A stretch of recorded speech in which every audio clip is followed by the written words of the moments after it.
क्या आपने गौर किया है उस छोटे लाल डॉट पर जो कई हिंदू माथे पर लगाते हैं? उसे बिंदी कहते हैं। लेकिन ये सिर्फ सजावट नहीं है। वो डॉट एक खास जगह पर लगाया जाता है, भौहों के बीच, जहां कहा जाता है कि आज्ञा चक्र होता है।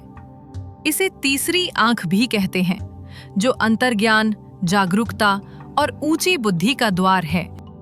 वैदिक समय में औरतें और मर्द दोनों ये निशान लगाते थे।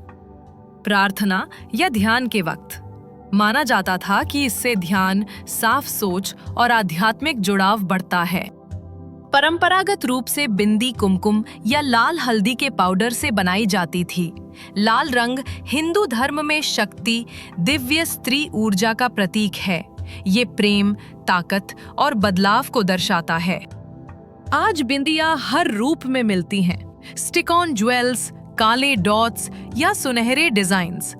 किसी के लिए ये संस्कृति है, किसी के लिए आध्यात्मिकता, लेकिन असली मायने में ये अंदर की पहचान का प्रतीक है।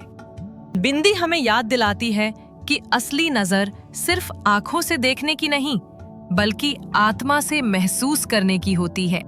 हिंदू कथाओं में तीसरी आंख भगवान शिव से जुड़ी है। वो विनाश और परिवर्तन के देवता हैं, जिन्हें अक्सर तीसरी आंख के साथ दिखाया जाता है। प्राचीन ग्रंथों में कहा गया है कि यही जगह ध्यान और जागरूकता का केंद्र है, अंदर की बुद्धि का आसन।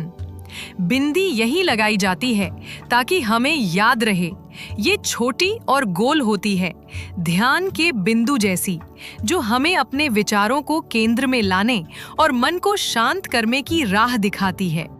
जब हम इसे पहनते हैं तो ये सिर्फ परंपरा नहीं होती, ये एक हल्की सी याद दिलाती है कि हमें शिव की तरह स्थिर रहना है, बाहर से शांत, भीतर से गहराई तक जागरूक।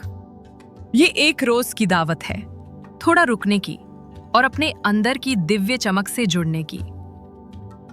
तो अगली बार जब किसी को बिंदी लगाए देखो, याद रखना ये सिर्फ डॉट नहीं है, ये गहराई तक जाने का दरवाजा है।